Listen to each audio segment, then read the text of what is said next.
Hey, it's the Football Outsiders live stream, and we are on. Welcome to the Football Outsiders live stream and podcast for June 16th, 2022. I am Aaron Schatz, the editor-in-chief of Football Outsiders, joined as always by Mike Tanier.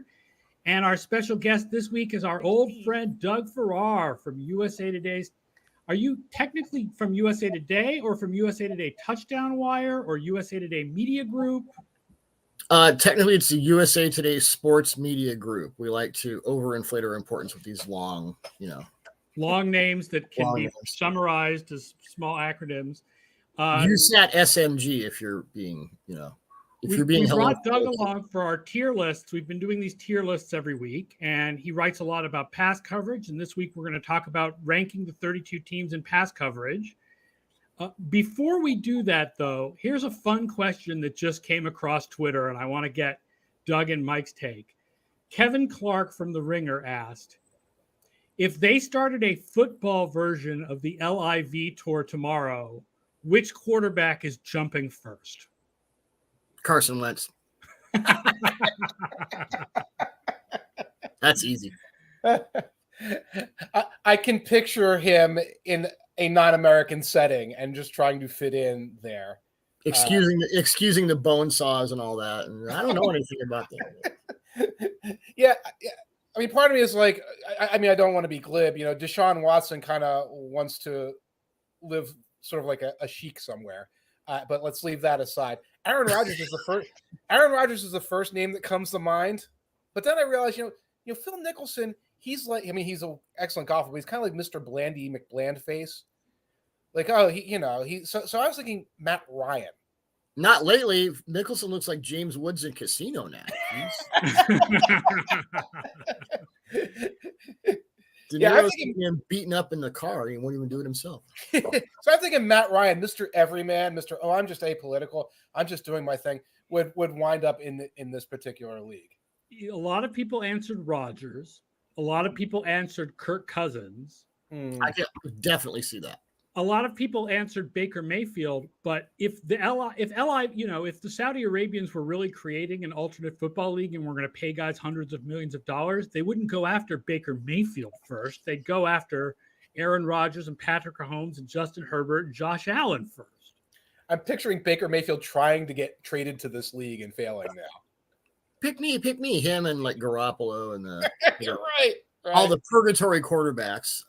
Yeah. I think Wentz would be the easy for me, perfect fit for all kinds of reasons. Oh. And what a league it would be, a league of his own. It's a fun question that I'm hoping we never ever have to deal with. Yes, because it's hard enough for the golf people right now dealing with the complete and total breakup of everything they cover. Yes, and the NFL is morally suspect enough as it is without creating like an extra morally suspect NFL. Yes. NFL. Rodgers, I don't think Rodgers would go because Rodgers doesn't care about the money. He cares about the FaceTime, and he so wants to be prominent, but then he's like the kid who runs away from home all the time, gets to the end of the street and goes, hey. They would butter him up and tell him how smart and important he was. And he'd be like the dog in the cartoon following the smell of the cake. It's an interesting I think he has a level of intelligence enough to know that the NFL is where his bread is buttered. Which would be better for your like historical resume, having a second Super Bowl title or being the first champion of a new league if the NFL split in two? The former. Yeah. I mean, new leagues, it's not interesting because it sounds like you're suggesting that the NFL may have some cachet that the PGA Tour doesn't have. Perhaps. Like the value of the shield is more than the value of the whatever the PGA logo is. It's also not an individual game. Right. Yeah, well, that's obviously the biggest there is a group think that goes on. Yeah. I could totally see Cousins doing it too. Yeah. Well, speaking of it not you being have to have a individual- firebrand personality and a certain, how shall I put this, decelerated level of situational intelligence. You just described Carson Wentz. It is amazing. And Kirk Cousins. So there you go. Yeah. You have to be YOLO in a certain way. There we go.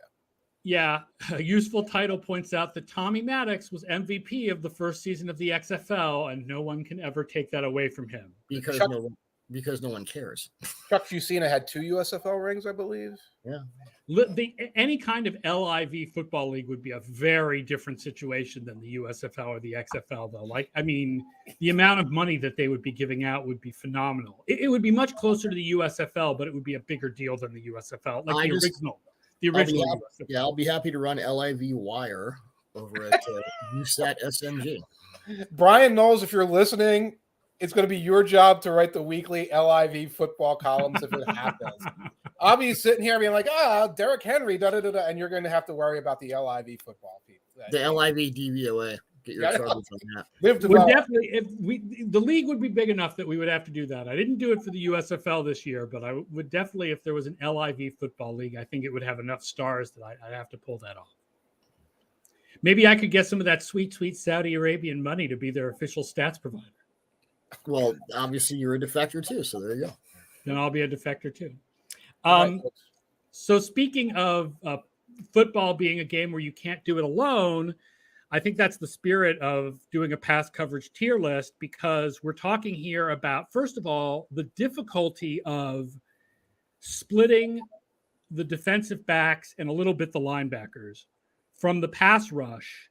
It's not as simple as let's look at what these teams did in pass defense DVOA last year, because a lot of that is pass rush. And we want to look here just at coverage. So it matters who your number one corner is, but it also matters who your other guys are, and do you have depth, and what are your safeties, and a little bit your linebackers, and there's a lot that goes into it. So the way that we're going to do this is we're actually going to start at the bottom of the list with kind of a fun team, and then gradually we will move up. And Doug, you and I will comment on Mike's rankings, and we will move teams around a little bit to where we think they should be. All right. Okay, I have Mike's tiers here. You guys hear that? That's our drum roll, I believe. No. That's not a drum roll. Those are choppers. Those are choppers. Oh. Hawkeye, BJ. Oh, suicide is painless. Yeah, Because I see where you're starting here. I see where you're starting here. We are starting out on the MASH list, which of course is where the Baltimore Ravens go. Everybody got hurt last year. All of their backups got hurt. I know they are getting a bunch of guys back, but I stuck them here for now so that you guys can help guide me as to where this team should go. Well, let's talk AGL regression or degression, or what is it? It's not regression when regression. It's regression because it's going to return to average. Like the most likely, injuries don't entirely return to average. There are certain teams that have more injuries than others year after year, but there is a very, very tiny chance that Baltimore has as many defensive back injuries next year as they did last year. I think when you talk about actually the talent that they have, assuming guys are back healthy, this is a really good secondary. Humphrey, Peters, now you have Marcus Williams. Now you have Kyle Hamilton. You still have Chuck Clark if you want to play three safeties. Like this is actually, I think, one of the better secondaries in the league now that they're between the guys they're getting back and then the guy they signed and then the guy they drafted. This is the highest bump I have for any of the secondaries. I know we're going to talk linebackers, but I focused on secondaries. I have them going from MASH to B. I think that's pretty accurate. I would put them in B also. Highly interesting safety group. Chuck Clark can play box backer where he belongs. Marcus Williams can hang out in the deep third, and Kyle Hamilton can do anything. My favorite player in this draft class. I know the AGL for the secondary last season has to be nuts, which makes me think it's going to move back to their favor. Marcus Peters is still recovering from the ACL. I get that. Might be ready for training camp. He is also the ultimate boomer bust cornerback, not named Trevon Diggs. That's not going to change. Yeah. But if he comes back strong, it allows Marlon Humphrey to avoid getting everything thrown at him, literally. And Jalen Armour-Davis is a guy, kind of an underrated rookie prospect. They got him in the middle rounds. Even if they have spot injuries here and there, I think their secondary is fine. I wrote a piece a couple weeks ago on their safety group because I was so high on Hamilton. I think they may have, we talk about safety duos. They may have the NFL's most interesting safety trio. Yeah. And I think that's going to be the spine of their coverage. Do you guys do, by the way, I know SIS doesn't, do you separate numbers of cornerbacks or DBs on the field into corner and safety? Because I'd love to get big nickel. SIS does have tracking of that I can ask them about when I need to know about a certain team. I don't have that data myself. But yeah, obviously there's. I subscribe and it's not on there anyway. They just do like 5 DBs and that's it. They have it in their database. I think they do have it. The Patriots obviously play a lot of 3 safety stuff. Do you think that's what's happened? Do you think the Ravens are going to play a lot of 3 safety stuff? Absolutely. And now they may put because Hamilton played a crap ton of slot, and in that regard, it's going to be a nickel or a dime, and he'll be a slot defender, not necessarily a safety. A slot safety responsibility might be something like Quandre Diggs did in Detroit, where it was off and kind of that star thing that Jalen Ramsey does and Asante Samuel Jr. does. But I think the 3 safety, and Mike McDonald, their new DC, has said this, that the 3 safety group is going to be the foundation of our defense. The whole thing. I mean, right now, the pass nickel is Brandon Stevens. And I think I would rather have Clark and Hamilton on the field than Stevens. Yeah. Hamilton, to me, my rational comp was Derwin James. I really don't want to say who my irrational, like if he maximizes his talent comparison is. Because he's Planet Theory. Guys who are 6'4", 220 they don't run like Devin McCourty. This doesn't happen. Right. So, Sean Taylor is, how do you want to say that? But he could be that guy. He is a very special player. Marcus Williams, everyone remembers the one play. He's fine. Marcus Williams is a good player. You don't. Very good player, very good deep third guy. So they have that. They have Hamilton, who kind of roam everywhere. And then they put Chuck Clark. Of course, one of the problems was Chuck Clark was the only healthy guy in the field, so he had to cover deep. Doesn't really do that. He's the box guy. That's fine. He can now do that. So I think the foundation of that defense, not just the backfield, but the defense, will be that 3 safety group and how they are creatively deployed. Under Wink Martindale, it was blitz, blitz, blitz, and it was very static in the back. This is going to be the exact opposite. So it may take a few minutes for everyone to get on the same page, but I think they'll be fine. Yeah. So I would move them from MASH to B. Yep. They're there. That's the thing about the MASH. You go to the 4077, you get patched up, you get back out good as new, and that's what the Ravens are going to do. There you go. I'm going to stay away from the skill. Let's talk about the teams you have in F. Yeah, I'm going to give all 3 at once here. The Atlanta Falcons, who I can't name. I think I have Casey Hayward and a bunch of guys I can't name. The Kansas City Chiefs, who might get some debate, but remember, they've lost a lot of pieces in that secondary, including the Honey Badger. And this one might be a little more controversial. Obviously, they drafted Sauce Gardner. They got some good guys at safety, the New York Jets. So those are the 3 teams I gave an F to.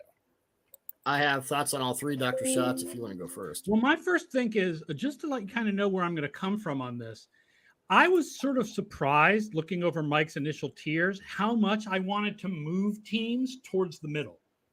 Right. When we did running backs and we did run defenses, we were like, look, there isn't that much difference between running backs. There isn't that much difference between run defenses. Of course, they're going to be very much grouped in the middle. Mm-hmm. I don't think that's the case with secondaries in general, but I'm moving a lot of guys this year. I'm moving a lot of guys from the middle to the low top. I was like, the Jets last year were the Jets in F? Yeah. This year with Sauce Gardner and DJ Reed and Whitehead, I feel like they should be a little bit higher. Atlanta absolutely should be higher because of AJ Terrell. Thank you. Best cornerback. I'll give you my Falcons notes. Hayward was very good for a bad Raiders pass. His AJ Terrell's charting stats were insane. He was something AJ Terrell is NFL's. Yeah, he's the best cornerback no one's talking about. Their safety group is a big bunch of meh. I get that. Yeah. But when you have 2 good outside cornerbacks, that's more than a lot of teams have who are higher on this list. Terrell is legitimately great. you can get things done with a better than F degree. I had them going from F to C minus. Okay. I also I'm had good with that too, because I think Isaiah Oliver is a little underrated. Yeah. And Hayward is good. And Terrell is outstanding. And their safeties are met. Jets from F also to C minus. And I think if there's one defense that could be sneaky good in coverage this season, I'm starting here. Sauce is rookie Richard Sherman. No less an authority than Richard Sherman himself told me this a couple months ago. He's going to take some lumps, but he's also going to play over his skis at times in the workout. DJ Reed was highly effective in a Seattle defense that did nothing to accentuate the strengths of anybody last year. They're still putting this together, but I think this could be a surprising unit.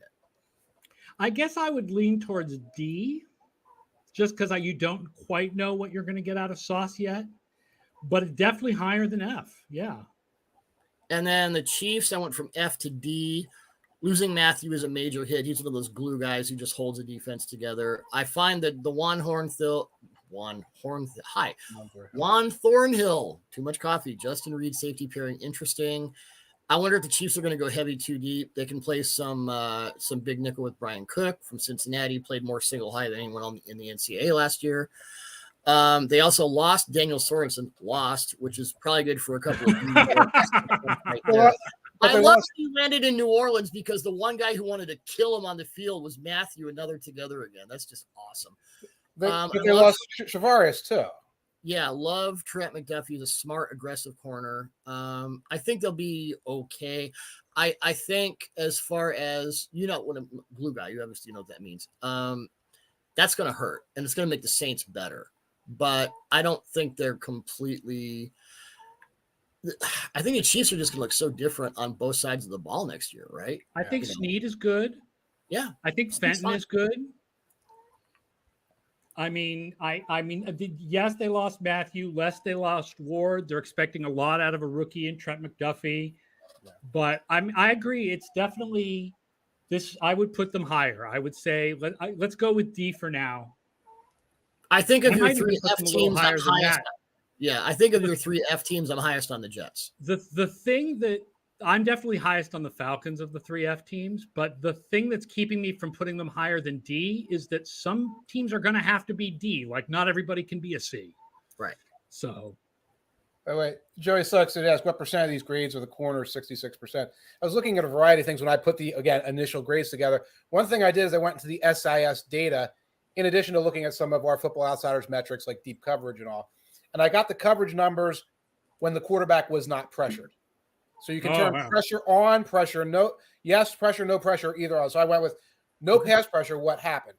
And a lot of times the situation is you get this very different set of data out there. And particularly the Chiefs look kind of horrendous in that. The Jets look kind of horrendous in that. So that's one of the things I worked on when doing this. And like moving people around based on losses of players, et cetera, et cetera. Yeah, so, I have that listed here too. I have the team DVOA when the quarterback is not pressured, because there's some teams where there's a significant difference between that and their overall pass rating because of the pass rush being so important.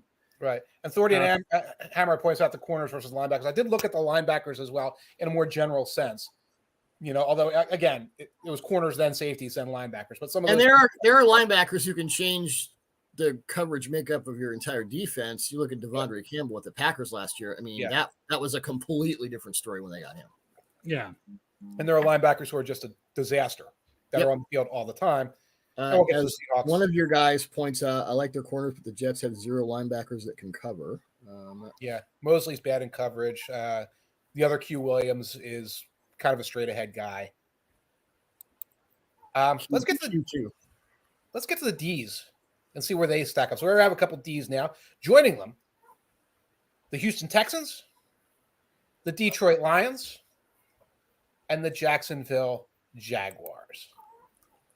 I will go first. I'm going to argue that the Jaguars are your F. Okay. The Jaguars last year were 31st in pass defense DVOA and 31st with no pressure. Also. And there's nobody there. I wrote down for every team their top 5 guys. The top 5 guys for Jacksonville are Griffin, Campbell. Darius Williams was good with the Rams, but how much of that was playing opposite Ramsey? And then Jenkins and Wingard are the safeties. Nobody there really moves the needle for me at all. Like if there's going to be a team that's an F, that's the team that's the F to me. I like Jenkins a lot. I put him on one of my underrated players lists last year, but he doesn't do enough to move that needle. Griffin is kind of a B+ to C+ corner. He's just that guy. Yeah, I wouldn't disagree with the F there. The thing with the Texans is you have absolutely no idea which Derek Stingley you're going to get. If it was a 2019 first top 5 pick, or the guy who was so hesitant and trying so hard to make things happen the last 2 seasons, and especially as I think it got in his head a little bit. And I've talked to some people about this. Like he will be too tentative, and then he'll be too bold. There's not a lot of middle ground. So he projects to me as an ultimate boomer bust guy, right in there with the Trevon Diggses and the Marcus Peters. And when you're doing that as in the SEC and you go to the rookie and you're already doing that, that's nerve-wracking. This is where I feel like I said this a lot about Houston, or I think this came up with the Raiders and their defensive line, but I'm going to say it about Houston in the secondary. Surprisingly reasonable numbers last year. They were actually 12th in defensive DVOA when there was no pass pressure. But they've changed 3 guys, so that doesn't matter because it's all new guys now. It's Steven Nelson, and it's Stingley, and it's Petre. The only carryover is Tavir Thomas as the slot cornerback. So, it doesn't matter. Who is also an underrated guy, and I like Petre a lot. I mean, Thomas was good last year. But if you're going to carry over a guy from last year, he's the guy to carry over. But you also have to wonder, is it going to just be a bunch of bullcrap Tampa 2 from 2005? Sorry, Larry. Then it's like, are you judging their pass coverage based on the players or based on the coaches? If we're playing the Urlacher defense, I don't know. What was I going to say? That's Detroit. I'm looking at their situation. We're waiting for Okudah to someday be something. Nah. Yeah. I wonder what we all got wrong about him, because he's not a guy who was overdrafted. Like everybody thought he was the number 1 corner that year.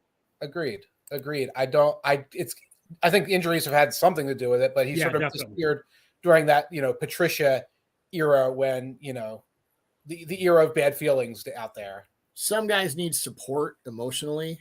He wasn't going to get that. I will mention with the Lions, Anuarie, I really like him. Some of the interception numbers are high. Some of them is, bouncing off somebody's hands, but him I like a lot. Dean Marlowe. I think Humphrey Bogart played Dean Marlowe in 1942. Yeah. Other than that, Mike Hughes, Deshaun Marlowe's Elliott. gone. Marlowe's in Atlanta now. Oh, okay. I see that star there. Yeah. I don't see anything to take him out of F. Or D, they're in D, which is D sounds about right. Yeah, to me. that's fine. That's fine. One of the things about all 3 teams as I was looking over the data, and DVOA opponent adjusts, of course, but the raw data doesn't. When you're looking at these terrible secondaries, and then you see kind of okay numbers, I think the Houston Texans are an example of that. Is it just, the fourth quarter was nonsense? And that's kind of one of the things you have to look at. The secondary looked like it was okay. Well, yeah, they were trailing every fourth. Teams were handing off and sitting on the ball. Again, DVOA adjusts for it, but sometimes it's tricky when you're looking. I mean, this is going to be a running theme about the Houston Texans. It's a running theme of the chapter, but they've honestly built a 7-10, 8-9 team. They do not suck. They just have no future. The other thing I'll say about the Jaguars, I'm looking back at 2019, 7th against number 1 receivers. Last year, they're 32nd. It's what, Tom Coughlin coming in and telling everyone to get off his lawn. We just, what hath he wrought? Ugh. Hated it. All right, let's hit those C minuses. Okay, we'll start with a team that's whose secondary is in the news a little bit. Probably a controversial team. Hard to separate this team's pass rush from their coverage, and that's the Pittsburgh Steelers, who just signed Minka Fitzpatrick to a well-deserved extension. Yep. I look them over and say most of what they're doing is pass rush oriented, not necessarily coverage oriented, but that was my initial thought. The interesting thing about Edmonds in the second half of the season, the light went on coverage wise. And I you guys have the splits. I don't have them in front of me, but especially against the Chiefs, Kelsey couldn't shake him. I'm like, where did this come from? And I think, this is an Edmonds trait, right? Because your athleticism is so ridiculous and your acumen has to catch up. And I think in the second half of the season, that happened. Now, you have Minka, you have Edmonds. They worked really well together in the second half of the season. I wouldn't necessarily put that on pass rush. I mean, it helps, but they were making plays. Minka is a top 5 free safety. You pay for that. Throw that money out the window and go. Akila Witherspoon was also really good down the stretch. So the real question here is, and the numbers would say that Levi Wallace is better than people. Well, the real question is whether the Steelers will get good Levi or bad Levi, and the variance can be extreme.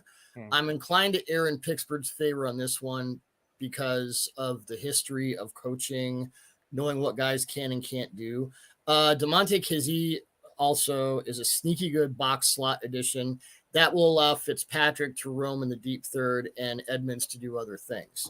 So there's another team where you're looking at kind of 3. When we say 3 safety, obviously there's some hybrid aspects to that, but you could see a lot of big nickel in Pittsburgh too. I would put them up to about a B or maybe a B-. I would say at least C+. Yeah. By the way, folks, I changed the grading criterion every week just to annoy everyone, particularly Aaron and the folks who have to put the show together. So there's no C this week because C is boring. So there's C- and C+. There's nothing. No one gets to be average. You have to change the pronunciation of your name again too. I do not. I have not changed the pronunciation of my.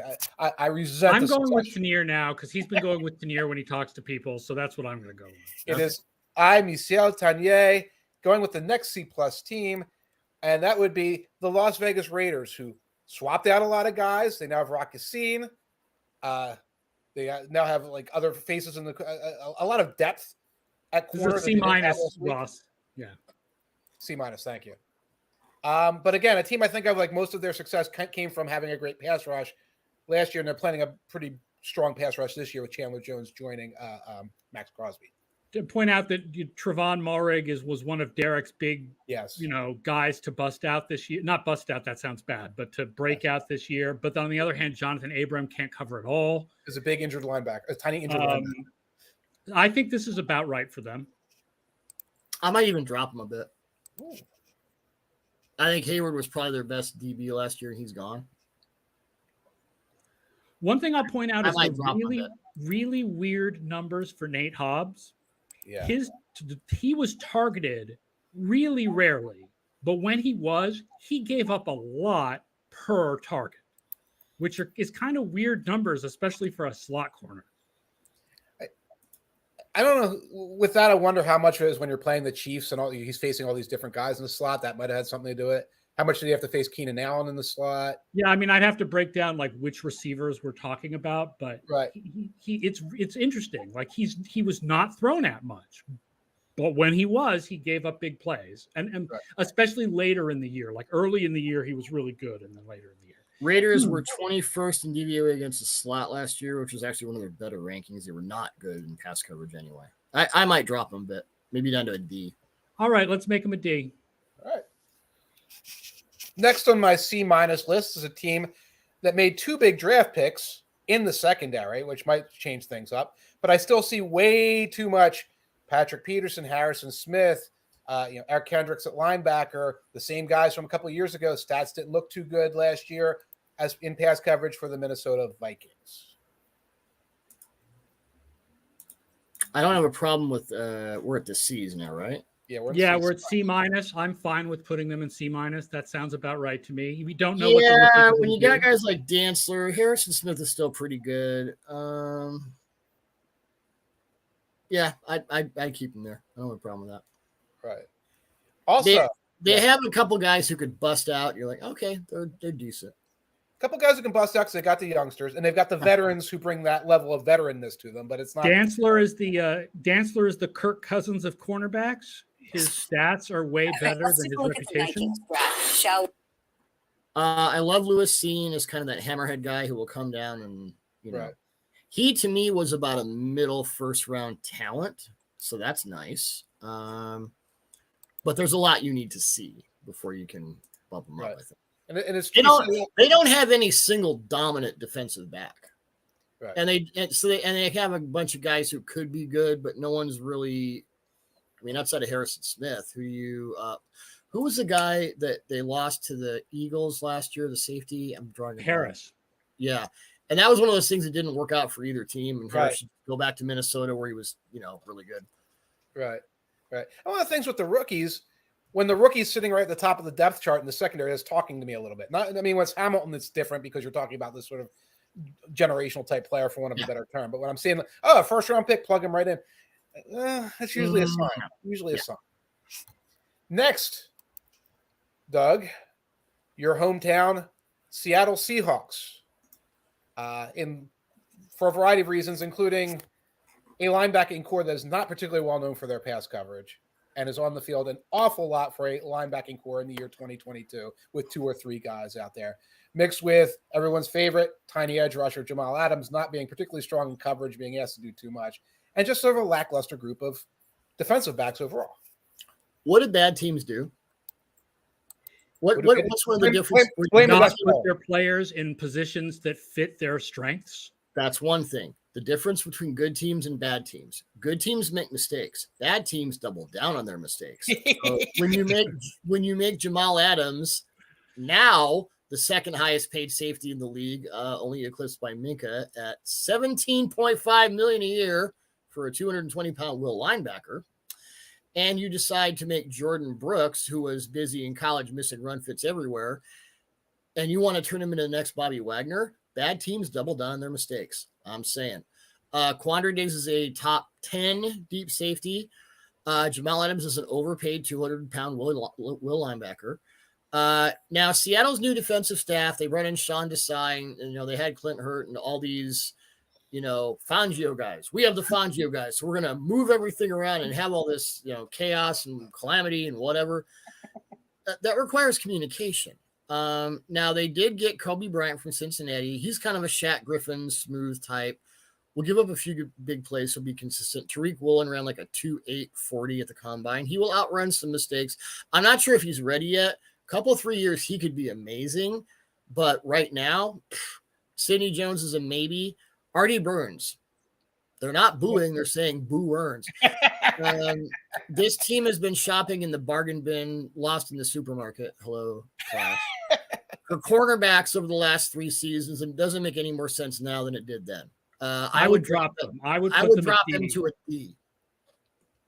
Ooh. And I'm being a little generous. Okay. Up next. Now, the only reason I'm not giving them an F is Quandre. That's it. Yes. That's it. They got nothing. Well, what else do they got? Unless you're one of the Jamal Adams stands up here who's just going to die before proven wrong. He's the guy who moves the needle is Diggs. Right. From the statistical standpoint, they looked better than that. And I might have given them a little bit more of a boost for coaching, which you're suggesting is probably not appropriate. Well, I think I will give Pete Carroll credit. He's, in his 70s, and most guys at that point, they're not flipping their scripts. Right. But Pete wants to get in on the whole Staley Fangio thing, and he got the right guys to do it, and good for him. And their best it's not something you can do in one off season, especially when you're bringing in all these other guys, because your cornerbacks were not good except for the one guy you let go in the aforementioned DJ Moore. So that might take a couple. It might be Pete might not be the coach by the time that defense is good again. Joey Sucks points out run defenses were clustered around C, and now we're getting a lot more up and down. It does change from unit to unit. Obviously, with running backs, everything was going to be clustered around C. I guarantee you, when we do offensive lines, we're going to bring some serious heat, and we're going to destroy some offensive lines here and punish some teams for putting together horrible lines. But yeah, it's good. We want more separation, more variance. Well, I mean, you're either creating or preventing explosive plays much more in the passing game than the run game. So you're going to have those dips. Right. You can see it. You see 40-yard touchdowns down the field over and over again in the pass defense. You don't always see in the run defense because the team gets clobbered and that's it. Unless you're the Chargers playing Derrick Henry. Or Rex Burkhead. Yes. Up next, and I got to apologize to my neighbors who can probably hear me out the window. I forgot. I'm sorry, folks. I'm having senior moments. I forgot. I put the Philadelphia Eagles at C- based on their statistics, based on the weakness at safety. I forgot recent news. A lot going on around here. I forgot that James Bradbury is in town. And I think he is a significant contributor who's going to strengthen everything around him. So I'm believing this is a team that should move, I would think, up a little bit. I have one question, Philly boy. How much of that I don't know how much I can swear on this podcast. Yeah, there's no rules. How much of the bleeping invert 2 are they going to call next year? Because that I would give them a Q or a Z minus. I think you like seeing those safeties come down and those corners go up. You don't like that? Did I just trigger you, Mike? I'm sorry. The one thing about this coaching staff in Philadelphia is they're very flexible. They change their minds on a dime. Now, that didn't happen so much on defense. On offense, the offense morphed 6 times last year. Yeah. I don't think with this group of people we're going to be seeing tons and tons of invert. I have asked a lot of people in the last year who are smarter than me, right? A pretty big list. What is up with invert 2? And nobody can give me an answer. Why it's so popular around the league? Yeah. I mean, Eagles do a lot, but there's other teams doing it. I've had guys say, well, we like it when our opponents do it. Then it's awesome. Yeah.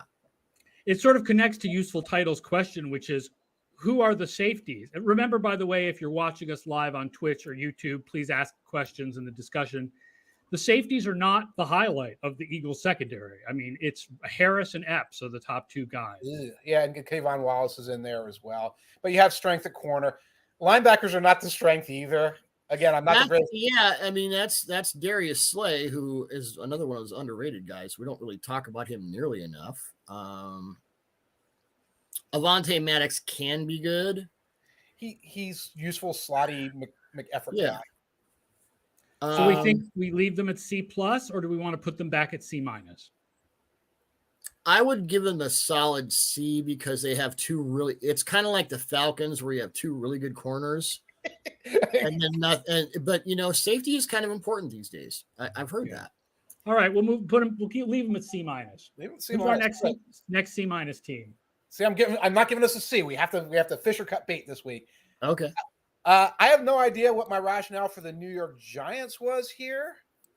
I don't remember. Maybe it's McKinney. Maybe it's another one of those teams that's like, well, they were down by 20 by halftime, and the numbers look good. But this is where I put the mighty G-men. Here is the shock about the Giants from last year. When you look at the personnel, it really looks unimpressive. They were 5th in pass defense on plays without pass pressure. That's got to be some kind of statistical residue of teams compared to 14th in pass defense overall. 5th versus 14th. What was their pass defense DVOA in the fourth quarter? I would have to look that up. No one ever threw the ball. There's no it's 0 because there's no ball against them. Yeah, they went from 31st in. Oh wait, this is okay. So the first number on the left. So 2019 they were 31st in pass defense DVOA. 2020 they were 22nd. 2021 they were 14th. Adoree Jackson, good numbers. I haven't really watched him. Yeah, in a while. Overall, by the way, the Giants' defense was 10th in the fourth quarter. Useful. No, this is a no Jalen Reagor zone. No, we don't talk. He asked how much of the Giants' stats is just Jalen Reagor dropping passes. Like, I fully agree. When I just looked at the personnel for the Giants, when I just looked at the depth chart, and I thought about what do I think about these players individually, I was like, C- might be too high for them. But then when you look at the actual stats from last year of how they performed, it looks like C- might be too low for them. But so now I'm thinking, so C- might be exactly right for them. Yeah. Well, I think one reason Patrick Graham will eventually become a head coach, if that's going to happen, was his job, and of course he's now with the Raiders. He did a lot of really interesting things. I mean, the first question I ask when I look at a secondary is there a dominant, like, tent pole guy you can build the whole thing around? They don't have that. I mean, they had Bradbury and he's gone. The second question is, okay, you can still win without the tent pole guy, but how is everyone else? Like, do you have a bunch of B to C+ guys? I don't really see them either. So I'm not inspired. You want to move them down? A little bit. Move them to D. I mean, again, I agree. The numbers are really good, but obviously there is no Bradbury now. Yeah. You got no Bradbury, and then when you have, you lose a defensive coordinator who set a lot of this stuff up. Yeah.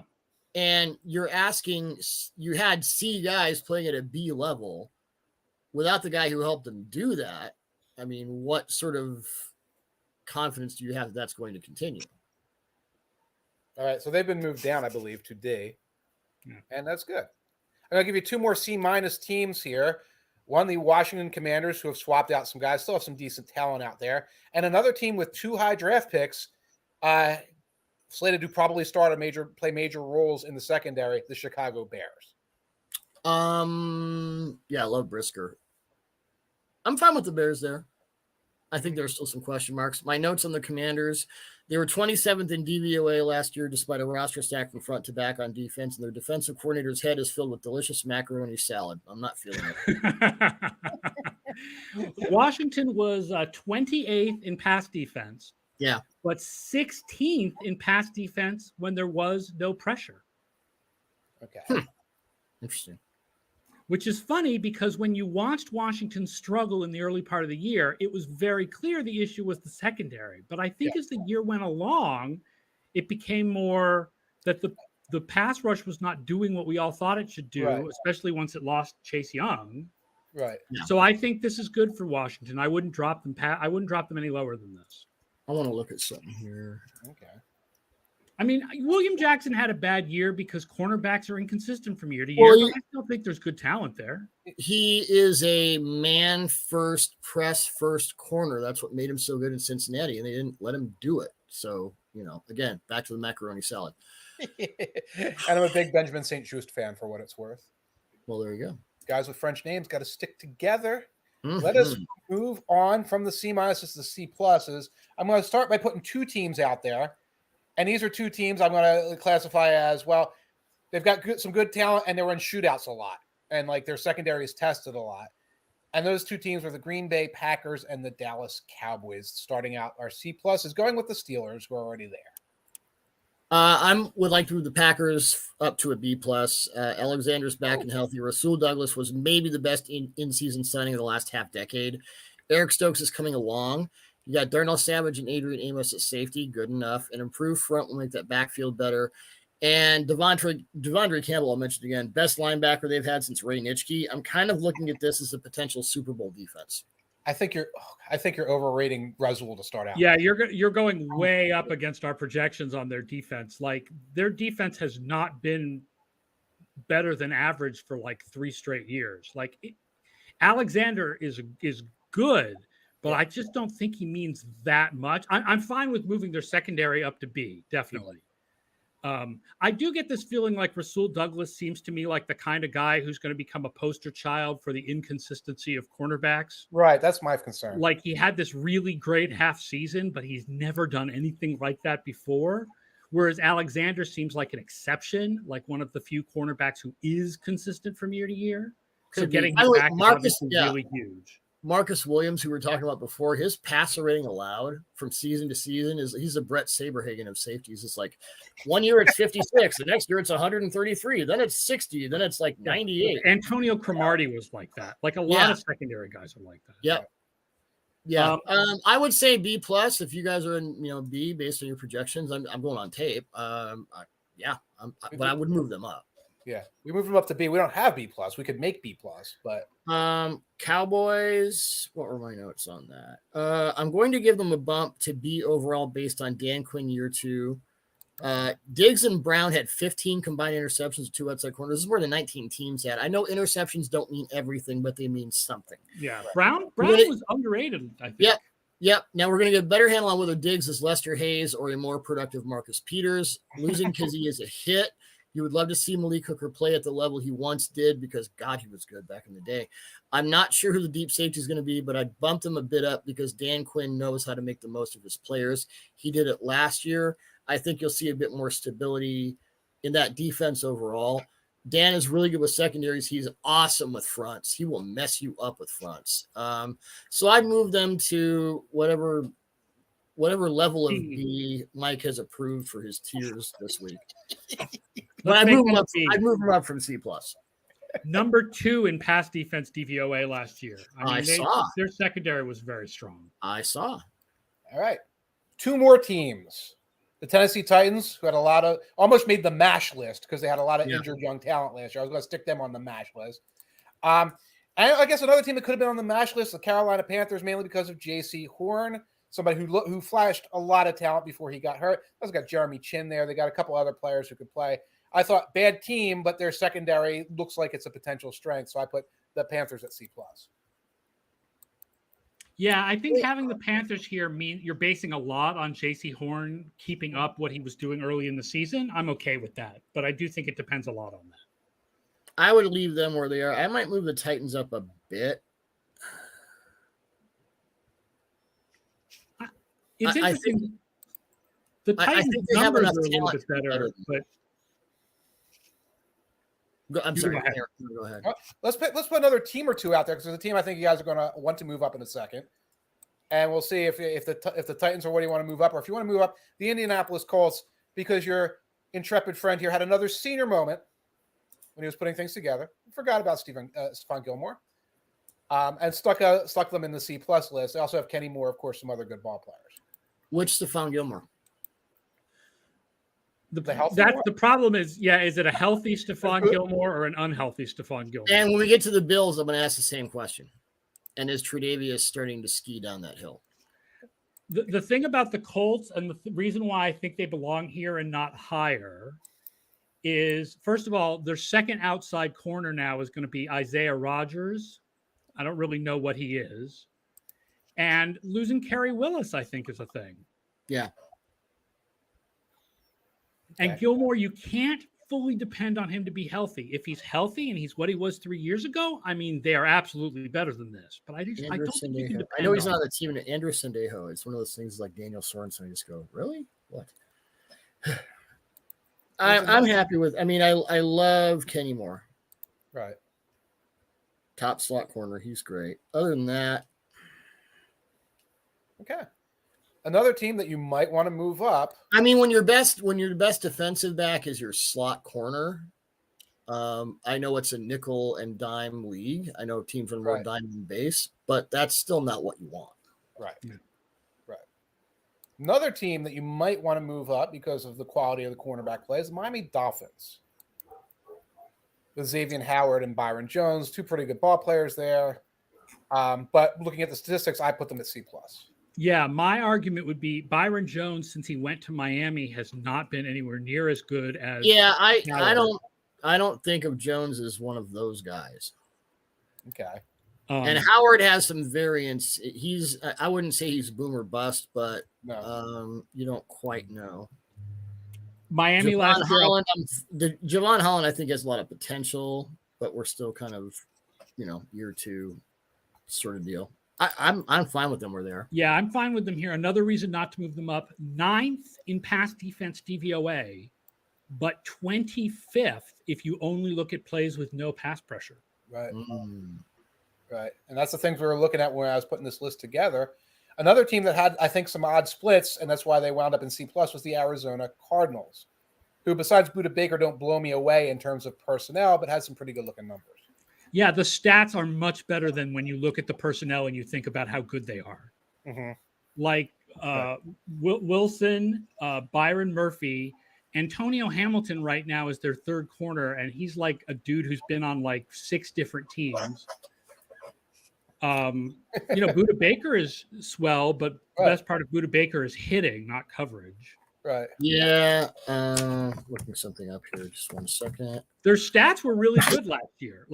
Right. But then you look at who these guys are, and you're just like, it just shouldn't be. I like Jalen Thompson as kind of the middle to deep safety, and I swear it's not because my wife went to Washington State. I think he's not a totally underrated guy. He's not like no one's talking about him. He should be, Ed Reed, but he's a good player. Right. Yeah, cornerback is, how we've been saying that through the entire Cliff era. Cornerback is a question. Byron Murphy, not bad. Not really what we expected, but not bad. As far as coverage, Jalen Thompson might be their best player. I mean, if you're just looking at who they have and you're kind of, I would move them down. When you look at their stats from last year, you're kind of moving them up. So I'm kind of thinking this is about the right place for them. I was looking stuff up. Did you talk about their splits with and without pass rush?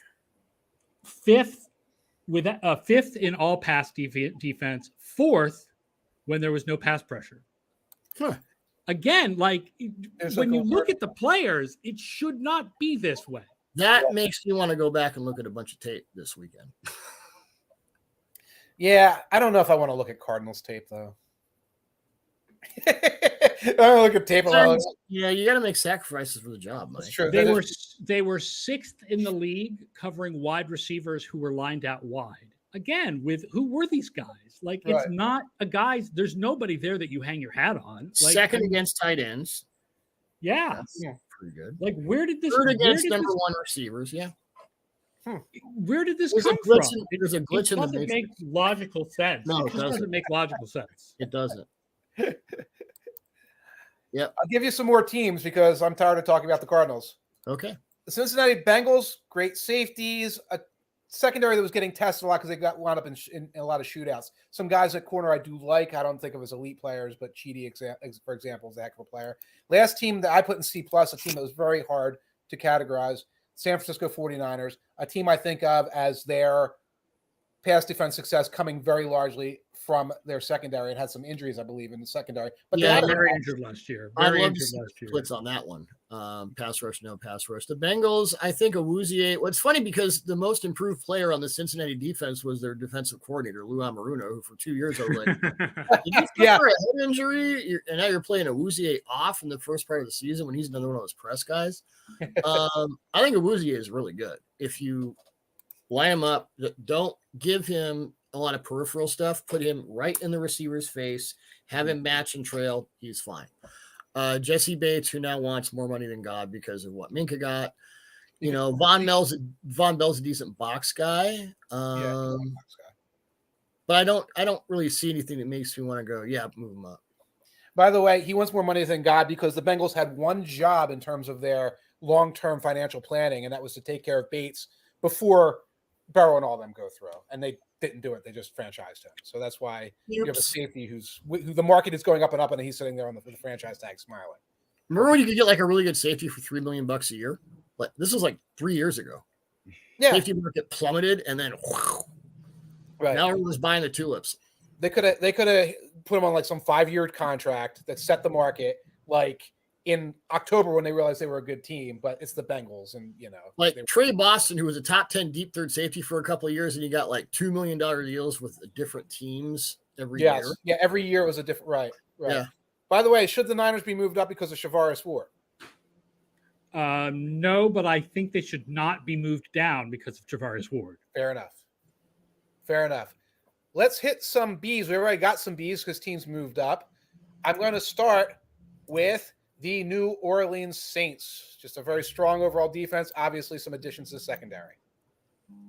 I might even argue for this one to be an A. Ooh. Yeah, New Orleans is our number one projected defense for this year. May and Matthew is a great safety combination. C.J. Gardner-Johnson is strong as the nickel. Lattimore is still strong. Adebu's reasonable. You want to see May stay healthy because he's replacing Marcus Williams as that deep third guy, and he has a talent to do it, and that's a question mark. Yeah, I agree with that. Gardner-Johnson, I loved him coming out of Florida. He went in like the 4th round or something. I couldn't believe he was that low. Lattimore is another one of those boomer bust guys. He will make Hall of Fame plays, and then but Matthew, a couple of years ago, you could make the argument he was the best free safety and the best slot corner in the league. Not a lot of guys who are the best at two things in the NFL. Right. He's probably still top 10 at both. And again, glue guy. Do you have an A-? We just have B and A. Got to make the tough choices. This is not Burger King. I can't have it my way. You know what? I'm moving to an A. Heck with it. Go Saints. Go Saints. Yeah. Geaux Saints. Cleveland Browns just paid Denzel Washington more money than God earlier in the offseason. Have a lot of young talent at safety. Denzel Ward. He wishes he had Denzel. Did I say Denzel Washington? Yes, you did. He wishes he had Denzel Ward. Anyway, talk about the Browns, guys. Very deep. Deep. They got, extra guys like in case of injury. I think that that's a really positive thing for them. Newsome seems like he's really promising. I love him. Loved his Ward is very good. Yeah, I mean, this is another one that I might move up, but I'd be fine with them at B, but I might move them to A because the deep, they've got Ronnie Harrison and he doesn't even start. Yeah. Remember in 2020 when they had 4 safeties and they were all box guys? Yeah. It was here it was a lot of man and match. It required a lot of communication. They had a lot of new guys. John Johnson came in, he was a green dot guy. They got Johnson and Troy Hill from the Rams. Delpit was healthy. They brought in Newsome. Denzel Ward was kind of the veteran along with Greedy Williams, who had his own injury issues. Based on a lot of guys in the same defense for the second year, I would like to move them up. I'm just a little uncertain because I haven't seen. All right, let's leave them. I don't have an internal projection engine where I go, yeah, boom, A, like I did with the Saints. The A's are pretty rare for now, so let's leave them at B. Okay. Next up, the Denver Broncos. In general, Football Outsiders not necessarily high on their overall defense this year, and we think they're somewhat overrated last year due to some, statistical quirks. However, you have the son of Surtain. You have 2 very good safeties. Ronald Darby's a good player. I stuck them here. I'm okay with it based on potential. Based on how they actually were last year, I would say no, but based on Surtain, the idea of Surtain growth in his second year and Ronald Darby, cornerback inconsistency is probably better than he looked last year. They had that weird thing we've talked about a lot on these shows, in case Doug doesn't know, where Denver ran very slow pace all year with like long field position, which made their defense look a lot better than it really was, while their offense didn't look as good as it really was because they were constantly facing long fields while the defense was also facing long fields and so on and going at a slow pace. But I think with Surtain and how much people really, believe in him, I think having them here is appropriate. The tape is entirely appropriate for that belief. The first question I ask again, do you have a tentpole guy? They potentially have 2 in Justin Simmons, who's been that guy for a while, and Surtain could make that leap this year. Do they have then, the B guys? They've got Kareem Jackson, they've got Darby, they've got some guys who can. Yep. Kwan Williams. So I think they have the A question and the B question sorted out. I'd push them up to A. All right. I would argue to leave them at B just because you haven't seen it yet. But the potential is there. The interesting thing, here's the difference in my philosophy between the Browns, where I hadn't seen it yet, and the Broncos, where I haven't seen it yet, is what I saw from Surtain when he was on was like, holy crap. And I think you're going to see a lot more holy crap this year.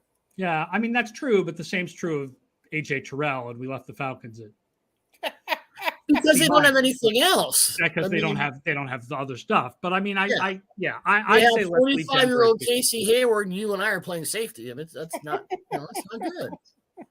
Who's your next B team? Next, speaking of you want to see it, but the potential's high, the Los Angeles Chargers with the son of Asante, J.C. Jackson, Derwin James finally healthy, Bryce Callahan at age 47 in the slot, and some half-decent depth as well.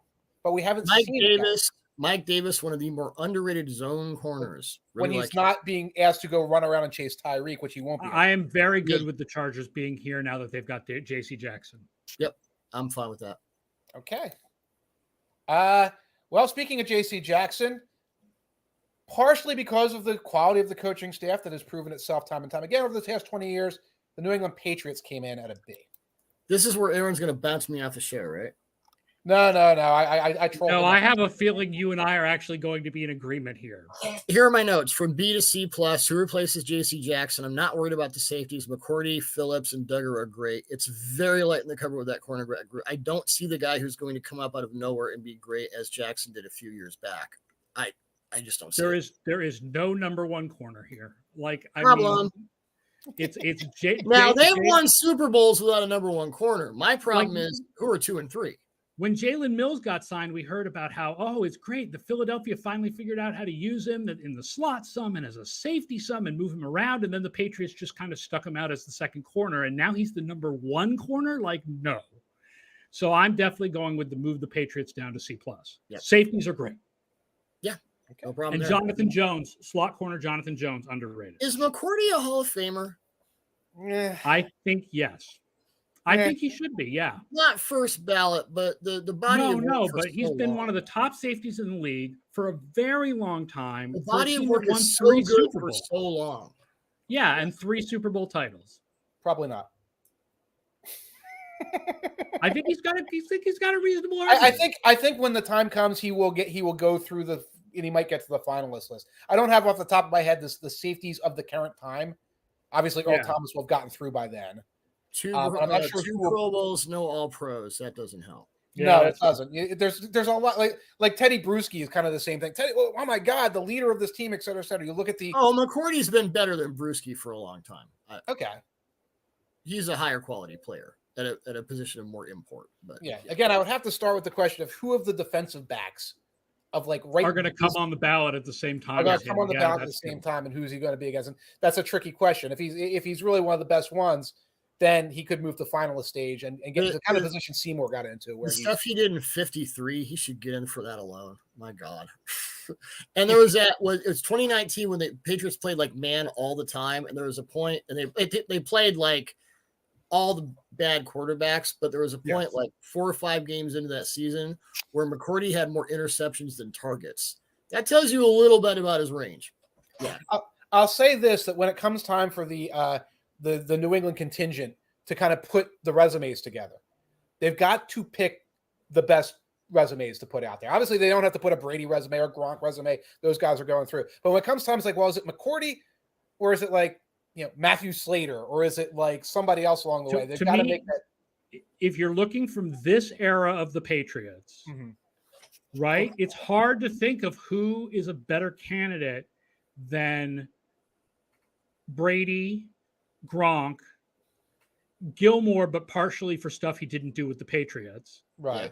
And then I think McCourty is a better Hall of Fame candidate than Slater and a better Hall of Fame candidate than Edelman. McCourty also put together Pro Bowl level and almost defensive rookie of the year level play at both legitimate outside corner and legitimate deep safety, not hybrid, but like legit number 1 outside corner and legit deep third. You are the last line of defense. That's impressive. You don't see that a lot. Help me. I'm not saying he's Ronnie Lott, but that's a similar profile. Help me because my brain is tapioca right now for whatever reason. Who's been winning the All Pros at safety the last couple of years? I guess Harrison Smith has some. Matthew. Yeah, Honey Badger. Byard. Byard. Right. So you are kind of stuck with this guy as much as we're talking about this and his contribution to the Super Bowl team. Right. He doesn't have a lot of Pro Bowls in our pros. It's absolutely true. Right. And I think that stuff is overcooked, but it is the way it is. It is the way it is. And it's like, okay, so you're third best, fourth best, fifth best safety in the league. And you're not behind Ed Reed. You're behind Byard, who's a hell of a ball player, et cetera. Right. It becomes a tricky argument. Again, I'm not saying it says, you're off the ballot. I think when you factor in the extremely high level of play at 2, and again, we're not talking slot, we're not talking box, we're talking legitimate outside corner, every play facing your number 1 guy, legitimate deep third safety. He made that switch, and he's done very well at both. How many guys have done that in NFL history? It's an interesting argument, and I'm so sick of having Hall of Fame arguments about Julian Edelman. McCourty is absolutely a better candidate. He has no case, Patriots fans. 0 case. Julian Edelman is not a Hall of Famer. McCourty is absolutely a better candidate. Yes, he is. Yes. All right. Sorry, I went way off the res there, but you have one more team that you had in the Bs. The Los Angeles Rams, Jalen Ramsey, et cetera, et cetera. Go. All right, here's my argument about the Rams. I don't know how they're that much different from the Falcons because Ramsey and Terrell are like both outstanding, but the other corners now you have Hill coming back from Cleveland and you have Long, And Long is a very good slot defender, really good in the red zone. I like Darius Williams is gone. Their safeties are better than Atlanta's with Fuller, but I actually think B might be too high, even though they have Ramsey. Can we put like a B Prince hybrid symbol thing, like his hieroglyph? Hey, Ross, can you put a hieroglyph in there? I think you're saying leave them at B. No, I agree with you on safeties, and that's why I would take them. And I would imagine this is another team that was highly dependent on pass rush. Highly dependent on pass rush. Yes, 6th in pass defense DVOA, 24th when there was no pressure. That's a C. That's a C. C plus. Yeah, let's make them C plus. Yeah, that's a C. I move them down. I'm just saying, when you compare them to the Falcons, Falcons games were mush. And you're talking about a secondary for a team that couldn't score points and was like probably not getting challenged versus the Rams secondary, which is out there, going. Yeah, in games that really meant something. But obviously one of the good guys from it is gone now, which is Darius. And the thing about Jalen Ramsey, this has always been the case. He is a spectacular player at times. But I remember the whole Ramsey versus Metcalf thing a couple of years back and in 2021. And I went back and looked at some of those incompletions, and a lot of it was Russell Wilson completely missing a wide ass open Metcalf. So Ramsey can be beaten in certain ways, like a lot of taller, more angular corners. Right. Smaller guys will give him fits. The quick little mice going through the field. Yeah, I think C. Okay. All right, that leaves us with 2 teams left. Yes. I Joining have the some. Saints in the A list in my preliminary, based on looking at the numbers, particularly the Tampa Bay Buccaneers, a team I think of as a pass rush based team, but you have the son of Antoine. Everybody's the son of somebody nowadays. You just added Logan Ryan's going to be playing safety for them, and a lot of younger talent over the last couple of years I think is developing a very strong secondary. And I think the numbers from last year are hard to argue that they're that meaningful given the number of injuries that this team had at the cornerback position last year. Yes. So I'm actually reasonably fine with the idea that they're an A. I'm moving to B because I'm not completely sold on the corners. I love Winfield. He's becoming everything they want him to be. Jamel Dean and Mike Edwards have their moments. Edwards is kind of that hybrid safety corner guy. Carlton Davis is a good player, but he strikes me as a B corner they put in A situations too often, getting his ass lit up by Tyreek Hill for 3 touchdowns in one half of football. Okay. This is an obvious example. I don't see the A here. I'm perfectly fine with B or B plus or B hieroglyph or whatever. I just don't see him as an A. Doug's got me. Let's move him down to B. Move them down. Okay. Now I'm going to hear it about this team in the S tier. I know I'm already hearing about it. Left alone in the S tier with the Buffalo Bills. Trey White. Yes, I came with the confidence that we were going to see the healthy Trey White. We have outstanding safeties. We have a first-round pick. I know I'm not a big fan of like the first-round rookie starter, but I think Elam is a heck of a ball player. Strong linebackers in coverage and a very strong overall scheme. Fantastic safety. Pushing up for S tier for a team that is always in the crosshairs last year and will be this year. Best safety. Yeah, go ahead. My argument would just be I don't think any team deserves an S because I feel like if you're starting a first-round rookie, you can't be considered the elite of the elite. As good as White is, as good as the safeties are. I want to move him from S, from $sign to A. If you're going to, you have to bet on Tre'Davious White not only being healthy, but not starting that little degrees of, Poyer and Hyde are the best safety duo in the league. Poyer in particular is criminally underrated. The numbers last year on deep passes, I'm sorry that I didn't run them for this, but comparing Buffalo on deep passes to every other team in the league is like something like 4 yards a pass less than any other team in the league or something ridiculous. It's like Poyer's opponent pass rating a lot on targets is something like 13.2. You're 3 times better off throwing it into section 230 than you are. Yeah, it was insane how good the safeties were on and deep passes. The thing about his run defense, it's a little overcooked on the negative because they don't ask him to do that. What they do have to do is blitz, and he's really good at blitzing. I'm sure if they asked him to play run defense instead of being the best deep third safety in the NFL, which would be stupid because it's a lot easier to get those run fit guys than it is to get that. I think Tre'Davious White has been the best zone corner in the NFL at his best. His footwork belongs in the Royal Ballet. There's not a thing he can't do. He's also a great man defender when they ask him to do that. Teron Johnson is one of the best slot corners in the league. Dane Jackson has potential. And getting, I'm not saying getting rid of Levi Wallace, but at times it's good to move on from those players whose potential just bewitches you, that you're going to live with all the oof moments. And now that's Pittsburgh's problem. Right. I'm just not sure I'm all until I see White play like White, which I really hope happens. Love him. Until we see what Elam can do. My feeling is I'm not in on an S until we see what Elam can do. And Elam is an aggressive guy. This isn't always an aggressive pass defense. They require a lot of discipline. That could take some time. So I would move him down to A. I don't think that was the only team I thought it was an A. So that's I think New Orleans and Buffalo as our 2 A's make sense. Yeah. New Orleans. Yeah, I would say A. Because I don't know what $ means. Is that like Legion of Boom 2014? The S at the top? Yeah. The S at the top is a thing from Japanese video games that the highest rank above A is always S. Superior tier. And and you can say, well, that's only reserved for the Legion. It's really small, so I thought it was a $ and you're making like a moneybacker joke. Okay. Let me ask you this. Who has the best secondary in the NFL? Probably I would have thought the Bills at first blush. Talent-wise, the Chargers could be up there. I kind of think New Orleans. Would you put any of those teams in a all-time, most recently the Legion of Boom? Not until we see what Elam can do for Buffalo. So I wouldn't, I would take him down to A. I think 2 A teams is fair. I just can't put the Bills on that super penthouse level until I see what Tre'Davious White is. Right. The S tier is all about the engagement. You put a team on S tier to get people excited.